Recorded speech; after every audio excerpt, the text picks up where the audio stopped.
President Reagan had planned to deliver his State of the Union speech tonight, and at one point today, the President said he was going ahead with it, but he quickly changed his mind just a bit later, and instead, as Leslie Stahl tells us, he scrapped the State of the Union speech, postponed it until next week for a special address today to a nation in a state of shock.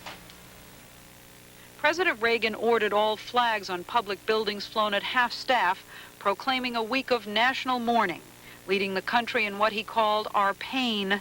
The president said, "I just can't rid myself of the thought of the sacrifice and the families." The families of the 7, we cannot bear, as you do, the full impact of this tragedy. But we feel the loss, and we're thinking about you so very much. Your loved ones were daring and brave, and they had that special grace, that special spirit that says, give me a challenge, and I'll meet it with joy. The president has taken a keen interest in the space program ever since 1982, when he was the honored guest at the happy landing of the shuttle Columbia. Ironically, the Challenger was flown overhead that day in a proud salute to the commander-in-chief. Despite the sorrow of today's tragedy, the president said the program will go on. There will be more shuttle flights and more shuttle crews, and yes, more volunteers, more civilians, more teachers in space. Nothing ends here.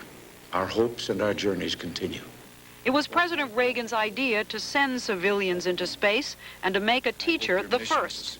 He spoke to the teacher finalists in June. When one of you blasts off from Cape Kennedy next January, you will be representing that hope and opportunity and possibility. You will be the emissary to the next generation of American heroes. The President and Mrs. Reagan are here tonight at home, Mr. Reagan having postponed his upbeat State of the Union address. At first, he said he was going to go ahead with the speech because, and I quote, "You can't stop governing the nation because of a tragedy of this kind." But then after congressmen, Republicans and Democrats urged a cancellation, it was finally decided that the budget was not what most Americans want to hear about tonight. This is Leslie Stahl at the White House.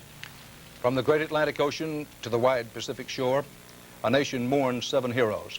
From New Hampshire to Florida to Texas and beyond, they saw a space shuttle explode into smithereens. 7 lives lost just like that. The danger of space flight is real.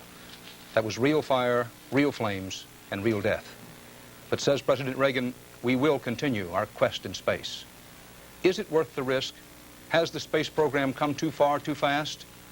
We'll examine those questions when our coverage of the Challenger disaster continues.